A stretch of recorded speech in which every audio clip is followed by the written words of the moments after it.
Hello and welcome everyone on this webinar. Amazing weather. This is not something we have arranged, but just God has his own plans, so we just need to be thankful. And good afternoon, good evening, good morning, whoever is based on your locations. Thank you for taking the time to join us today as we explore the new artificial intelligence world. This special lecture has been organized by the Aga Khan University, the University of Central Asia, and the CXO Global Forum. My name is Shaukat Ali Khan, and I am the Chief Information Officer of the Aga Khan University.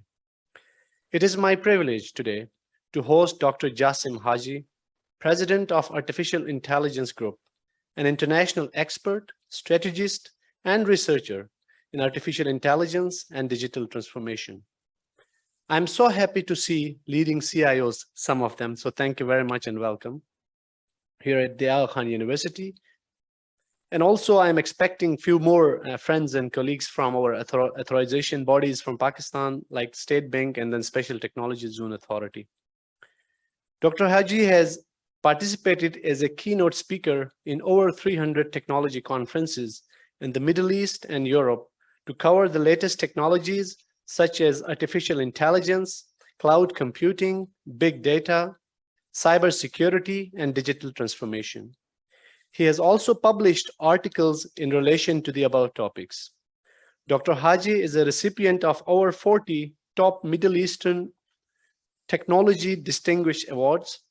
Furthermore, he has been featured on the cover page of 19 international technology and aviation magazines with over 180 interviews in his name. Moreover, he has published 5 books in both English and Arabic on artificial intelligence, algorithms, digital transformation post-COVID-19, technology management, and organizational culture, and over 720 articles on technologies with international press and media. We are privileged that Dr. Haji is joining us today to share his wealth of experience and wisdom. We hope to hear him share his perspective on artificial intelligence, why it is important, what are the challenges, and how the AI world may evolve over the coming years. Dr. Haji will speak for around 30 minutes, after which we will take a few questions from the audience here and also our audience from online. And I'm really happy to also share that we have around 400 people joining online this session. With these words, please welcome Dr. Jassim Haji. Thank you, Shaukat, for your kind words and introduction. Assalamu alaikum wa rahmatullahi wa barakatuh. بسم الله الرحمن الرحيم رب اشرح لي صدري ويسر لي أمري واحلل عقدة من لساني يفقهوا قولي. Good morning, good afternoon, ladies and gentlemen. Speaking from Bahrain, and the air conditioning, but outside is not as pleasant as Shaukat described it. It's more or less 44 to 45 degrees, so we are used to it by now. But hopefully in future we will predict it more through AI on which time of the year where to be located. Without further ado, I would like to start sharing my presentation, and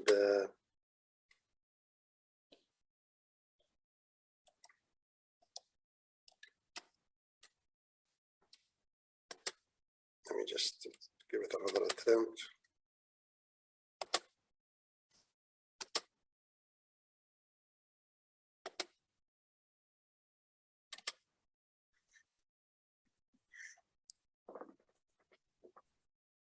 My presentation visible on the screen, please? Yes, Dr. Haji, it's visible. Thank you. There are several slides in this presentation, so I would like to go through them, scan through them. It's each slide, each topic is a lecture by itself. So excuse my ignorance on the level of expectations from each area, but I would try to touch base on each slide slightly and see how the time will catch up within the 30 minutes. And we can always cover them through further dialogues, through emails or Q&As in future. Thanks again for Aga Khan University and the team behind it for organizing this. So today what we would like to talk about is the new AI world, or the new reality, or the new dream, whatever way you would like to place it. It is a challenge that I always get through people. When press sometimes comes and puts some of the assumptions that we do for future, we get a lot of publicity. Some of it is a negative publicity by questioning everything we say, questioning every points, every assumptions, every theory, every phenomena. But that's for us a challenge, that next time we come, those theories have been proven and we put forward others. So what is artificial intelligence in a layman's world? How we describe it, you could go technically and put a few pages of what AI is, but you could also put it in a simple way. That's AI basically is mimicking human being. Human beings, as of the behavior of the human, the predictions of the human, the analytics of the human brains, the storing of the information in the human, this behavior. That's basically what it is. This is what it's trying to do. I was on a BBC radio 3 days ago, BBC Arabic, of course, and the presenter was challenging me that Google has fired an engineer. I'm sure you all seen it on the news, because he proven that AI has feelings. AI can behave as a human being. And I said, well, look, I'm a proponent of the AI, but I never go that far and say that the AI reached the level of having a feeling, emotions. Actually, that's one of the advantages or disadvantages of the AI. It depends which way you look at. If you look at from the humanitarian perspective, not having the feeling is disastrous. But if you're looking at the transparency, that's something good, because most of the mistakes that humans make in the day-to-day life is because of the feelings. The emotions guides you to go one way or another, and that could be something good, but most of the time it's proven to be wrong, because we go beyond that. We don't go beyond the logic, we go beyond the analytics of the decisions that what we make. Now, you ask me, AI has been on the surface for the past 7 and 8 years, but has it been that recent? No, it hasn't. The first time it came up, the theories, and we are in a respectable university, it was in a university in US by a gentleman called John McCarthy, and that was 1956. It's 66 years ago that first was spoken about the AI, but you know how the universities were at the time. It was all theories, researchers, and because of the incapability of the machines, the machines very, very slow, very limited, and the capacity, they're not like today's GPU that we can develop algorithms in seconds, where those days it was years to develop them. So it has been on the surface. People came in 60s, developed it more, spoken about it. It's always been there. But then it picked up in 70s as an idea of science fiction when the movies came up. And those were of course, what were known as theories, as dreams. Autonomous cars, talking to a robot, those were the things that human being or the film directors created. But today, our students, our fellow researchers are developing them day in and day out. So that became a part of the reality. Then, of course, with increase in the investment and the machines, in the last decade, this has picked up the AI. And probably after the pandemic, that even fastened the tracks of how AI and machine learning develop. Now, human being companies have been guilty of not implementing AI because they were commercializing it. Just before the COVID, most of the investment on AI was something outside the healthcare, education, and well-being of the human.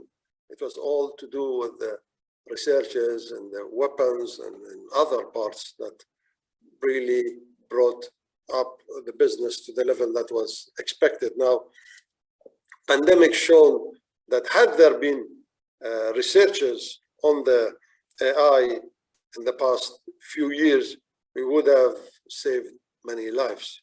We would have handled it much better through the, we'll explain it in a few slides, through the face recognitions, through the predictions of the spread, through many abilities that AI is today contributing heavily in healthcare.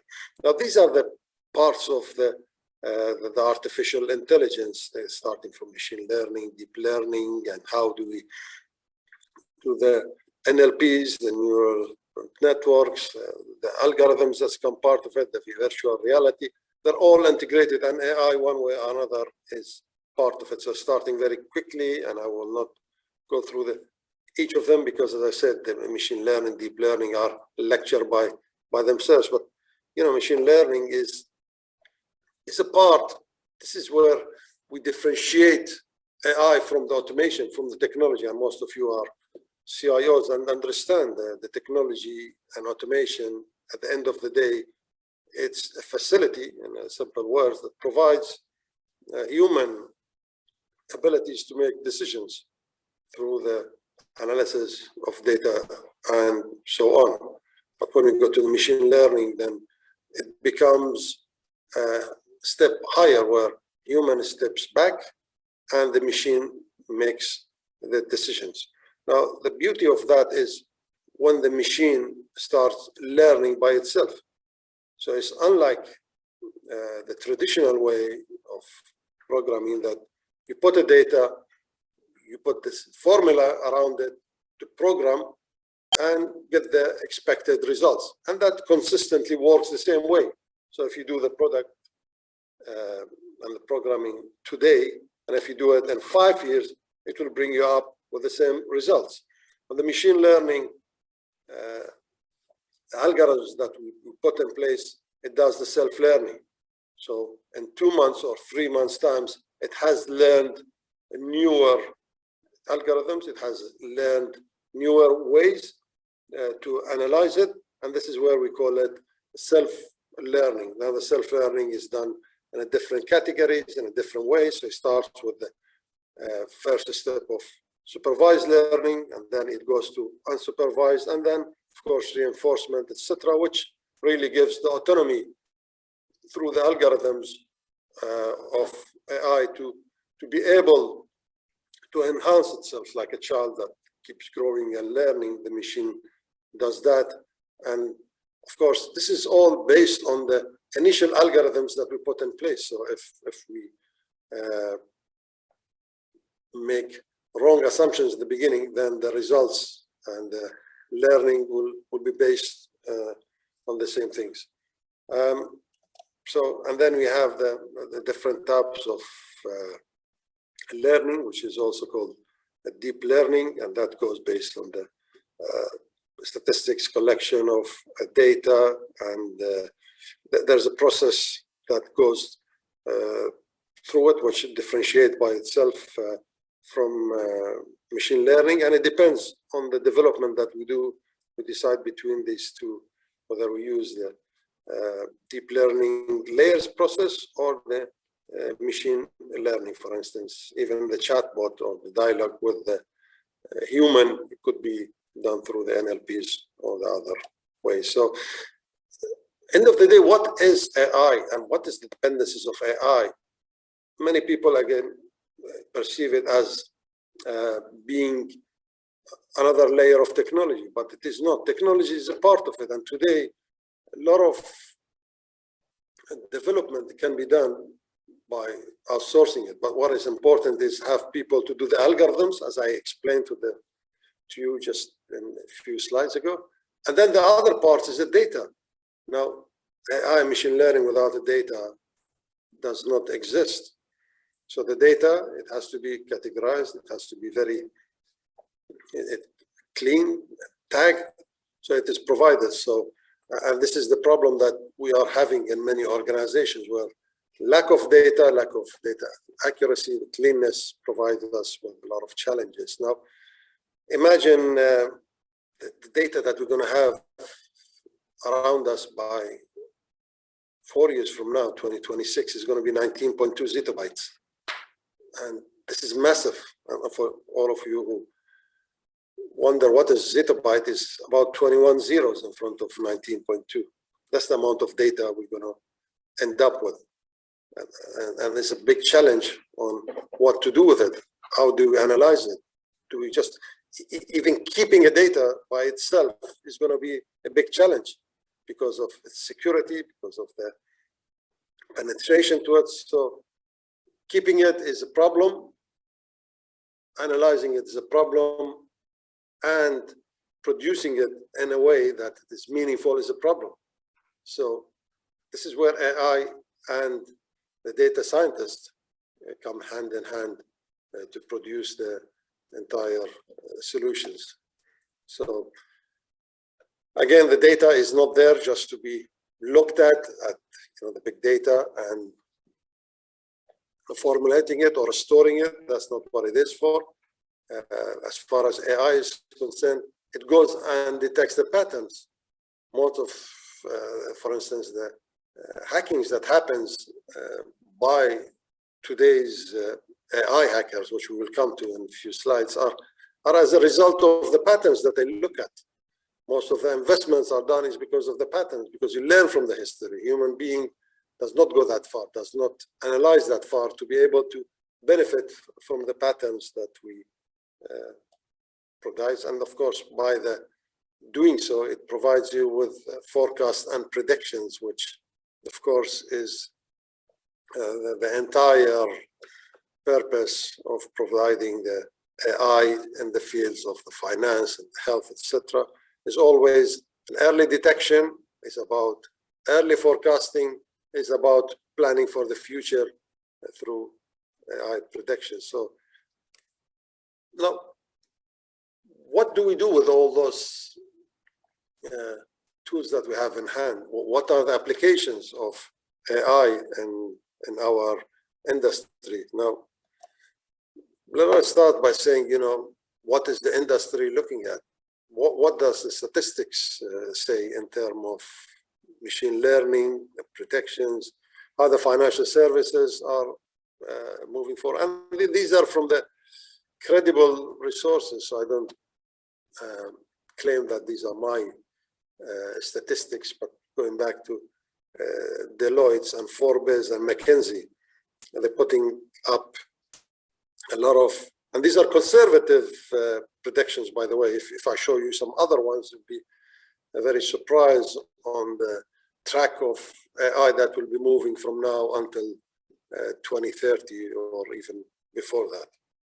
So again, more on Gartner's predictions on the conversational virtual assistants, and these again, as we will go through the next few slides, we will see their applications and what they have had the impact in the past few days. So, we in the Gulf rely a lot on the oil and gas and what it does and what are the impacts. We see Saudi Aramco and ADNOC in Abu Dhabi, they're spending huge amount of time and money on AI to help them to discover a new wells, to be able to predict the use of them, how to do even the preventive maintenance or the predictive maintenance. Now, if you look at any factory today, how they operate with 3 months, 6 months preventive maintenance, or what they call them reactive maintenance. Now, these are based on historical data that has never changed in the past many years. And even if it is for the past 1 year or so, still the situation, the environment is so volatile that you cannot keep up with those. Does 3 months means too little? Do you need to do it every month? Or 3 months is too much? You need to do it every 6 months. In both cases, you are wasting money and time. But with AI, with the predictive model that we have seen in the oil and gas, this has been very mature, very efficient, and you can see the other parts of defect control, the monitoring of the safety, that's monitoring the entire workforce where there are tens of the thousands of the people working in one area, and it's difficult to monitor their movement and the geographical survey locations. I would like to focus on a couple of applications coming down the slide, so I'll probably go quicker on these. And some of them are repeated, that AI, it does not come up with specific applications in each industry. You will see conversational AI, predictive, the forecasting, the analytics.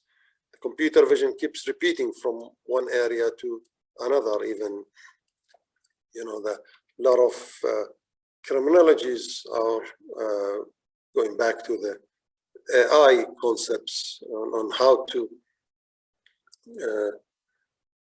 accelerate from the huge population and to identify where the crimes happening, how they're happening, which areas, and what are the focuses. And this has been happening. I mean, we in Bahrain started in many of these applications, and we see the fruits of it. The healthcare, as I mentioned earlier, there hasn't been, prior to the pandemic, enough investment on AI to produce that. Now, if I just throw a broad question, what are the two main causes of death to the human being these days? One is obviously cancer, and the other one are the cardiac heart attacks. And both of them are, if been identified in early stages, they're curable. And if you're surprised with them, they are too late. So today, AI has taken a lot of advancement, whether it's in the genetic predictions or early cancer detections that has been proven in Europe and US, especially with early detections of it at level 1. As far as the cardiac arrest as well concerned, there are a lot of research is done on that, and a lot of implementations, and there has been results. I don't think we are in a stage that we can claim that there are percentage of lives being saved, but the indications are going towards that direction. And I think many other medical cases been linked to AI, but if we just take those two major areas by itself, is a huge success to the AI implementations. And even during the pandemic, when physiotherapists could not see the patients, they were remotely using the computer visions and instructing the patients on the movement of the body and the exercises that was needed. In the banking sector, well, you all know that new banks, and I mean NEO banks, are growing in Russia and China and Australia. There are more than 8%, and in US as well, is reaching between 7 to 9%. That the banks are moving to the new banks, and the new banks are not digitalized banks. These are not the banks that we automate our processes. These are basically the banks that are relying mostly on AI, and they do not have any buildings, any staff, or any physical, let's say, presence in the market. The entire banking system, starting from the consumers, from the chatting to the customers, even into the investments in which areas and how it is done, is all done based on AI machine learnings. And the accessories that comes with it. So imagining this is the future of the banking and on AI, of course, and imagine when we come back later to it, how the jobs in the financial sectors will be disappearing, misplaced, or created the new ones. Now, somebody could argue with me that this could take decades. Yes, I will not argue with you that this is in the next year or two, but depending on now the digitalization and the internet came to the whole world at the same time. You know, if you look at the internet in Asia and Middle East and Europe, more or less performing the same way, unless there are remote areas. But as far as implementation, such as new banks, you know, there are countries that could prosper or progress in this area in the next 3 to 4 years, and you'll see a sharp increase in it. But you will see in countries that this may take even 20 years to be implemented. So again, it depends on the investment, on the innovation in the countries that we talk about. Now, part of that is the customer services. The customer service in every organizations, and I'll just go to the call centers, is taken about 50 to 60% of your workforce. And these are the people who are in the call centers, who are in the customer care divisions, or on the front lines, on the front desk of the banks. Those who interact with customers, and most of them, they would like the human factor of it. But this is, you know, whether we like it or not, one of the first areas that will disappear by the use of chatbot. That, if you remember, I explained it in the first page of the machine learning through supervised or unsupervised or reinforcement models of the chatbot, where it will learn by time what are the questions that are asked by the customers and what are the answers. But of course, it will be a higher level. You won't have a call center where answers 2 level of questions and then he says, oh, I'll transfer it to somebody else or we'll get back to you. And even chatbots nowadays, what you see online, that they hardly or merely called chatbot, because it is not what is being displayed. Very limited, answering few questions and then transferring back again to the call center. These are not the chatbot that eventually we want to see. These are the chatbots that we will see in multilingual, in voice and text, and be able to continue conversations for different levels until you get the satisfaction with the high level of security. So talking about the security, you have heard of many cyber attacks that has happened in US federal governments. It happens in Russia, even recently in Ukraine, in different parts of the world. And it's always unanimous to us who have carried those. Are these smart hackers? Are these hackers who came from the business and taken a step higher? And the answer to all those are most probably no, because these are not real hackers. These are AI-empowered hackers, the people who create an AI through a self-learning, again, I'll go back to and say, and then monitoring the patterns, of course, much, much more than a human being, and wrong-footing the security managers to hack the systems with the huge data analytics and choosing the right time to do so by looking at the patterns of the business to do so. So now the question that comes up on the surface now, are you as human security managers with limited capabilities, with limited times to do the monitoring, be able to defend your network with those hackers' abilities, the AI hackers? And the answer is no, because eventually you would need to provide systems, and that's already in the market, I think, again, at the beginning of it, not much advanced, that security defense systems are much relying on AI. And if they don't they will be challenged through the future hackers. And the problem is with the security, you know, that you don't see it every day happening in financial services or in health sector, etc. It's motivated by certain agendas or history. So, but when it happens, there is no comparison with AI-enabled hacking and what it does on the other side. So even automatic blockage of sites, etc., is done by through the usage of fraud detections and intrusion systems using AI. The AI bots blocking those, this is something that we have been working and it's been successful, and it really saves a lot of efforts and time to be done by them. The same things, ransomware is one of the greatest threats done by hackers, and what we try to do is always to be ahead of them in terms of thinking, and that's exactly what the machine learning does in this area. Now, it will be easier if you have a ransomware with AI trying to stop ransoms created by human hackers.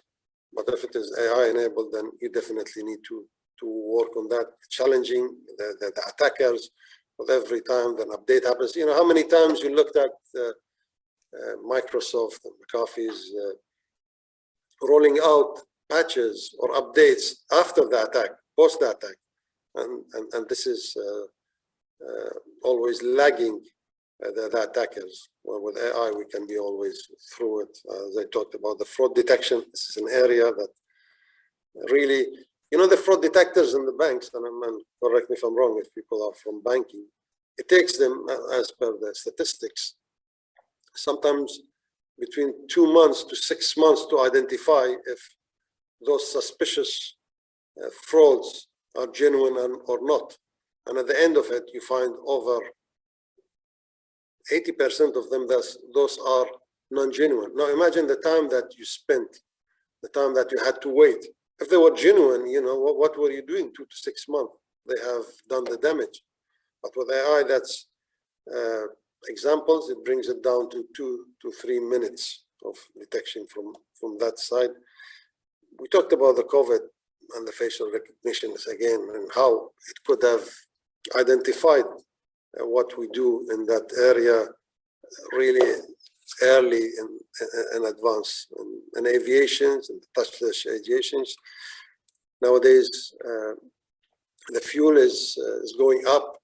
How aircrafts can predict routes or reducing the fuel through AI, that becomes an important part of it. Now, let's put a customer service on one side, but the investment, the ticket charges are in sharp increase now, especially after people going back to kind of normalities, and this is where it helps.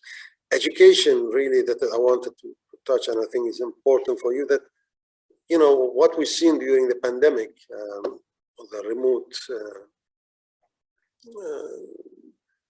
access or learning through Zooms, these are something that's been there in late 80s. So, you know, we're not talking about the worst case in mid 90s. That has been there. The Americans been using work from home symbol through video conferencing at that time. I did my master's in video conferencing, and that was 1998. But we tried to bring it back in the pandemic as is a new technology. No, it is not. The new technology is dedicated or virtual teaching through robotics teachers, AI empowered, dedicated for each student. And this is what we're going to see in future. We're not going to see classes with one teacher and one lessons for all. It will be one-to-one, one virtual teachers, understanding the capabilities of the students, having the background history, analyzing the behaviors, and being the long journey partner of students. That's starting from the kindergarten until they complete, and who knows, into the future with the universities. Metaverse is taking over, of course, in those areas. In terms of hiring, I mean, this guy says it all. When you apply to Google, you don't have to apply because they have all your data. So they know what you are, who you are. But that's the benefit of it. In terms of training, today you go and train your staff periodically, and with the certain courses that whether they need it or not, you just group people and send them to those courses just to motivate them or believe that they haven't been to trainings. So that's what they do. So this is a waste of money and efforts. With AI, it can analyze each individual's requirements for trainings and then recommend the same things with the hiring. It brings a database and do the recommendations. I'm just fast tracking at the end. So all that brings also a lot of ethical issues. What do you do with the algorithms? When you put the algorithms in place, is this really biased? Is it not? When you go and see the examples of Amazon, I think it's in the next page. No, it's not. When they had the AI-enabled recruitment system and they dismantled it because they found out the person who made it was biased against women and it was biased against color people. So what it was doing, giving a preference to the others, because the person who put the algorithms had this intention. So they dismantled it. So that's part of the ethics of it. When you looked at Facebook, created two robots and they started after a while talking to each other in a different language that nobody else knew. So they had to dismantle it and so on. And the little girl who asked the virtual assistant where she should put her coins, and the virtual assistant suggested to put it in an electricity socket hole. And that was another disaster. So there are examples, there aren't many, it will go, but ethical issues are as important as it is. But the problem is we in the Middle East and Asia, most of these ethical institutes, that are 192 of them, that in Europe and probably North America. What we need is ethical institutes that take into consideration the culture of the East, us and the Islamic world and the Middle East and Asia, that can be judged on it. The metaverse is another phenomenon that is coming up for our work, for our living standards. We will see, there's something else called multiverse, metaverse, where you look at the universe, how the universe can be connected to each other. In this, our universe, we have the internet, but other universes around. So how this will happen? How in future, when you buy a car, it will be reflected in your virtual life. So if your car gets damaged here, your car on the virtual world also damaged. If you get fired on the metaverse, you will lose your job in reality. And that connection that we will see replicated from us in that area. The blockchain empowered by AI is also another big topic that is going to take over the security, the connectivities that has happened. And what does all that mean to the jobs? There are different predictions, but majority agree that by the next 8 years, leading to 2030, a lot of the current jobs will be either renamed to something different or they'll disappear, especially, as I said earlier, the front-end jobs. These are, although low paid, but people will be more interested in self-shopping, self-driving. So a lot of those intermediate people jobs will go away. So there will be smarter jobs coming. So that also create new challenges to universities on the traditional syllabuses that they've been doing, how everything will be related to AI, how we will have data scientists taking the front end from the traditional experienced people in their field. And these are the challenges. It reminds me of one of the leading audit firms, CEO, in a gathering told his people, look, your jobs in future, the accountants, the auditors, the traditional ones may disappear. We may not need them so many around us. But those accountants and auditors and the back office people who are enabled with AI will still have an important role to play. So this applies to everything, to the engineers, the doctors who are enabled with AI knowledge and integrated will have a brighter perspective than traditional medical doctors or engineers. So this is how probably the perspective of the jobs are. BBC expecting by 2030, 60% of the current jobs will no longer be here. So that's my, I think, 30 minutes or probably 5 minutes more that I promised you. Thank you for listening, and sorry if I had to go quickly through some of them. Back to you, Mr. Shaukat. Thank you very much, Dr. Haji. I think it was very informative and inspiring also. And then especially the way you actually describe the application of AI in different industries is particularly very, very interested. Thank you very much. So we can open for a couple of questions, and I already got 2 questions, and then of course you're welcome to ask afterwards. So Dr. Haji, you mentioned about the application of teaching through AI. So can you also talk about using AI for students as a syllabus? Because a lot of now you can see the application of this. So what are you doing? What actually the world should do, and then what is happening around the world with regards to aiding AI in the syllabus for students, either in the primary, secondary, university degree? How do you see this one? And then the second part is about the rules and regulations like data privacy, like many other international forums. One question is there any AI forum in the world which describes the best practices on AI part also? Thank you. If you allow me, I'll answer the second one first. And I think I just touched upon AI ethics. And probably, look, the AI is, you know, in the past we have IEEE, CCITTs, all these organizations that had the upper hand by evaluating those technology before releasing them to the market. But AI, you know, is advancing so fast that we do not have time to regulate them and govern them. I'm not saying we're not going to do them. I'm not saying that we shouldn't do them, but it cannot be that cumbersome. It's moving so fast. You go on a Google and please try it and type something about AI and education, etc., and then give it a few hours and go and type the same things again. And you'll find a newer phenomena, innovations, creativity has happened since last few hours. So it's moving so fast.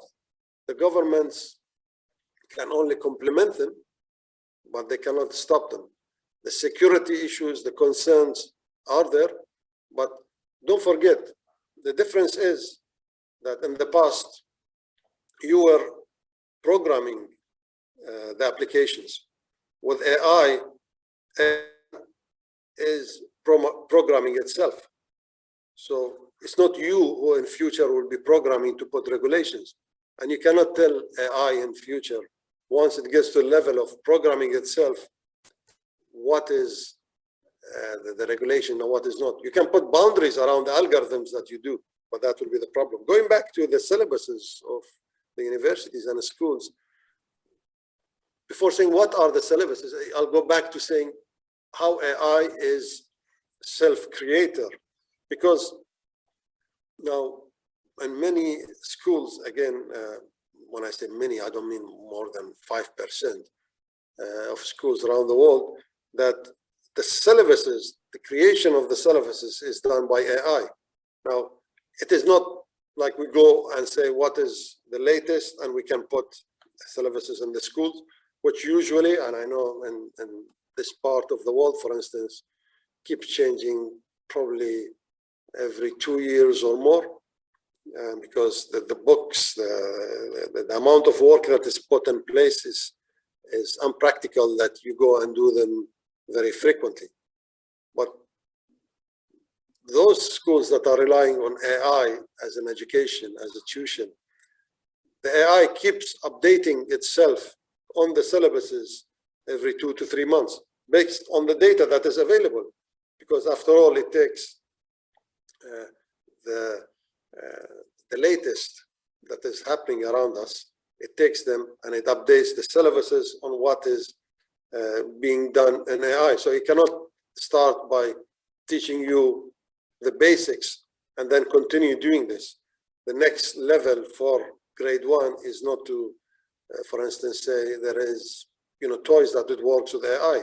It will get to a stage where it goes straight into the programming. So it will be very dynamic, and what will happen around us. Of course, I'm not saying this is something how we should all start. We should start at the level that we can bring the newer generations into the perspective. But I think another challenge in the schools is, there are schools starting with the introduction of AI at level 9, for instance, and others who are starting at level 7.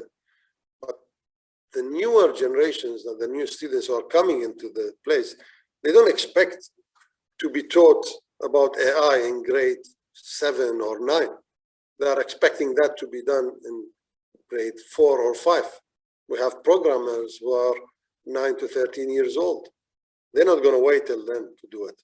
So the future of schools graduates will be equivalent to today's bachelor degree graduates in terms of computer science and AI.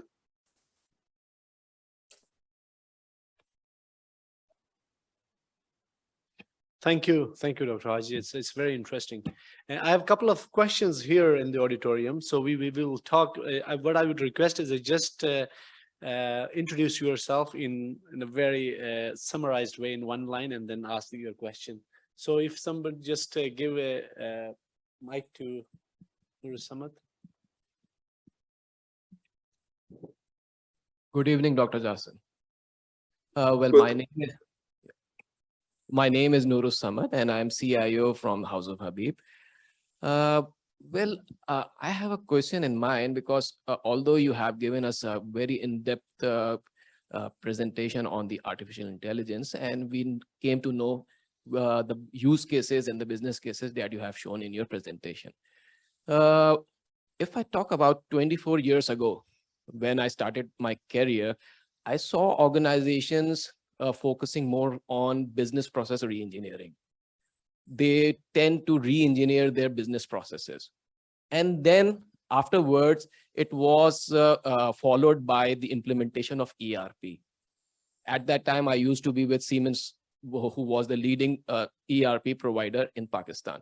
So it took almost 20 plus years for the organizations to basically build their business processes with the leading ERP, which is SAP or Oracle or Microsoft. So organization move towards the digital transformation from that side. But what do you say, how artificial intelligence and these new concepts will be basically used and transformed by the organization in a fast fashion? Because we really need to basically create awareness in the mind of not only the new students, but also at the C levels. Because once the C level is convinced that the artificial intelligence is important for their own organization and what will be the business use cases, then only the organization, especially in the government sector and the private sector, will be taking initiative to implement within their organization.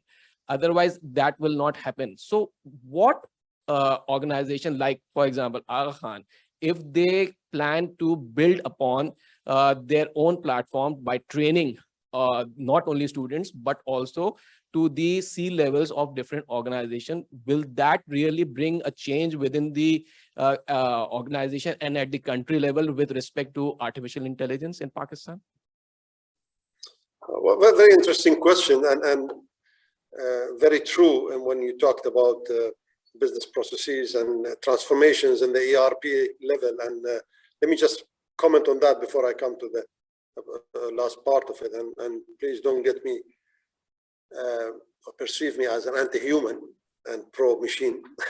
But the fact is that most of the cumberness and the delays that happens, for instance, in the digital transformations of the organizations is not the digitalization, it's not the actual process, it's the human, as you rightly said, to train people, to bring them up to that level, to make them understand the process of, for instance, purchasing or recruitment has to be done through a model of an ERP.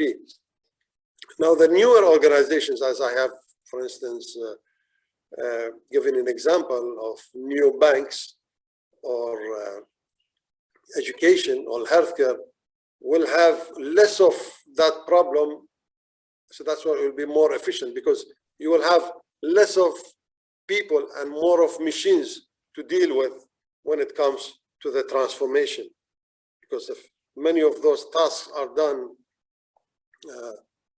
by an AI through a DL or ML, then it's not a process that you have to convince them or change the culture with them.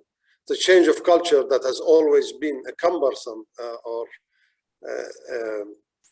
I would say a roadblocker, and many of those will be less effective in future. But again, the decision to go to that, as you rightly said, are on the C-levels. And the C-levels and the corporates has always been, regardless of, again, must be candid with ourselves, it hasn't been because of the human factors. It has always been the P&L. How if the work efficiency will be increased, how my cost will be reduced, how better I can serve my customers, how I can secure my data, and how I can come with innovations, how I can forecast the market. Now, if you ask me, the answer to all those questions are an AI. Now, if that has been put in the strategy and you put an investment and see the results, of course, nobody will think twice to go through that. But again, the challenge is the cultural challenge for people like me and others who are in this is they always want to see, show us the results before we can embark on that. Because, of course, transforming an organization to an intelligent organization, I would call them, is not going to come free of cost. Initially, you'll have to deal with some of those capital investments, the data scientists, re-engineering it, and changing your resources basically to what is more intelligent. I'm telling you, resources, you need to teach the machines. Of course, the person who's going to build it needs a business processes or business knowledge to do that. So you'll have to effectively teach them how to do your job so they can take your job. So that's the challenge that is going to be done. But universities, of course, have an important role. But again, my only criticism to universities generally and worldwide, they do a lot of theories in terms of AI and a lot of less of applied and pragmacy in the application. So they need to really have those examples implemented in the industry, for instance, in Pakistan, for the C-levels and others to be convinced. It will not come by theories and lectures.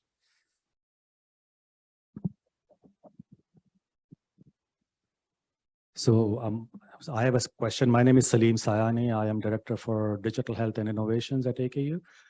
First of all, thank you so much for a very informative talk, very helpful. Question is around legal implications of using AI, particularly in health system. So what happens and what you have seen globally that when a health system such as Aga Khan University would use AI using predictive modeling, let's say, and if something goes wrong, so where does the legal liability sits? And also, what are the best practices that you have seen globally for risk mitigation for such a risk? Thank you. when you said legal perspective and health, I knew you were going to ask that question, because really that's a common, probably a legal challenge that comes to the AI. It's the same thing, by the way, on the autonomous cars. I don't know if you heard of the common scenario. If they said, well, what does the autonomous car does when it sees a woman with a child in the pushchair and an old woman crossing the road? Which one will be the priority? Which direction will it take? And I always say, well, if it is a human being, it will probably, with the crazy drivers, will hit them both. But so these things are there. I believe that those are the minorities, the minority cases. The doctors, as you say, there are robotic surgeries now that's happening. In US, for instance, some sensitive operations like prostate and others, 70% of Americans, they prefer to do robotic surgeries rather than human surgery. The robotic surgery can go 24/7. A human surgeon gets tired. If you are unlucky to be at the end of the surgery at afternoon, the doctor will come who's exhausted. So, again, the questions raises on that area. But that's why we, in the healthcare especially, with its accuracy and the backup, I think for the few years to come, there is always, when I explained, my first slide, the different models of machine learning is always going to be with a supervised model in some certain areas, with the doctors monitoring the robotic surgeries, of course, with less interventions, until the confidence is gained. When you reach to a certain percentage of success, then whether that success is more than human or not, you will always have to accept it. And as I said, in America, they started with the surgeons monitoring remotely, but then lessening those monitoring sessions to only complicated and the major ones, until we get to a stage where it will be an autonomous, full autonomous. The cars, it will be the same things. You can't bring autonomous cars one day and say we stop all other cars on the roads, and you can't just wait until all the cars are being sold and you bring a newer car. So the roads, the sensors, traffic lights, the new cities will be built with that. It's going to be very challenging to do it in older cities. That's why, for instance, the smart cities in parts of the world, like I'm sure you heard of Neom and the lines in west of Saudi Arabia. This is a new city.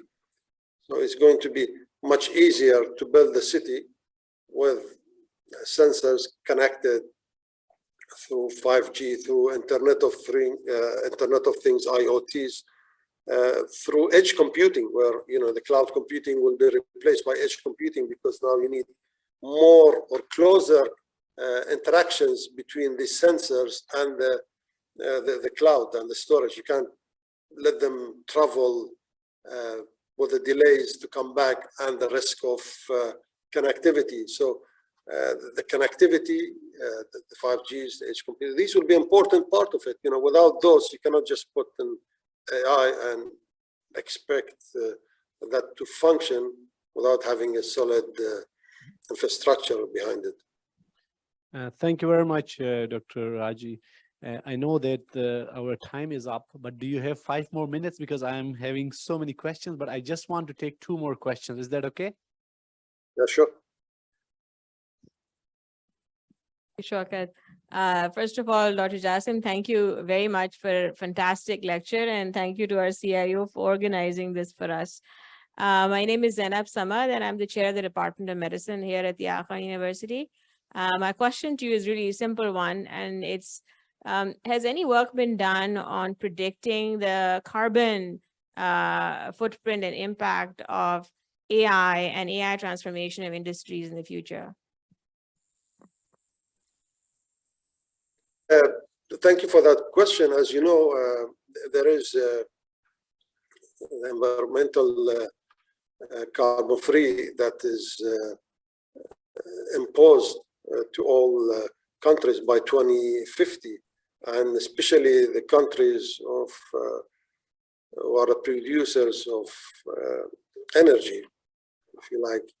And there has been a lot of discussions on that.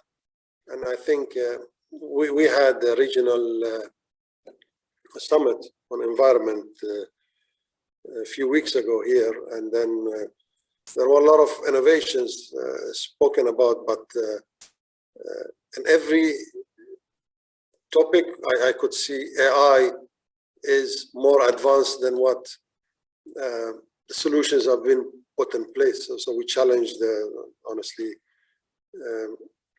all the plans that has been put in place, because the carbon footprint, obviously it requires the plans and how we go about it and the developments that happens.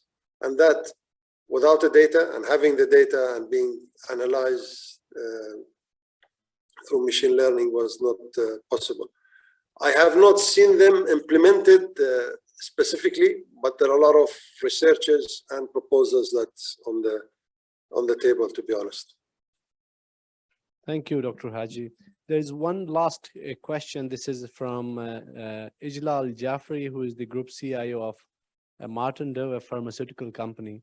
He's asking, is there any use case of AI that can help develop more engagement with our customers, he means doctors, which we can use as an extension of our existing CRM?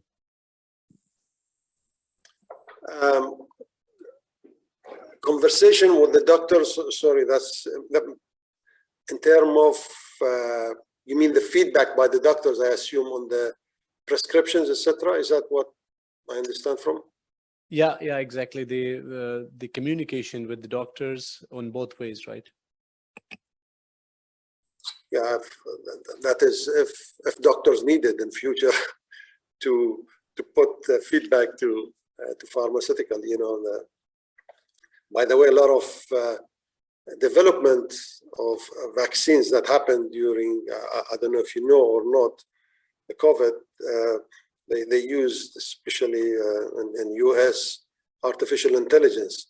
And there are records of vaccines being development used in the labs and reduced it from 8 months to 2 months for the discovery. So as far as the gentleman's question is concerned, there will be data that is at the disposals of even the insurance companies. We had a conference again about medical insurance and how AI can help them in that area. And I think that's also very close to pharmaceuticals. How do you get the claims? How do you verify the genuineness of those claims? What are the alternatives? And, what sources can provide that? And we have produced a lot of use cases where AI was in the heart of the future of medical claims and the insurances. And of course, the pharmacies are very much linked to them and the doctors to produce that.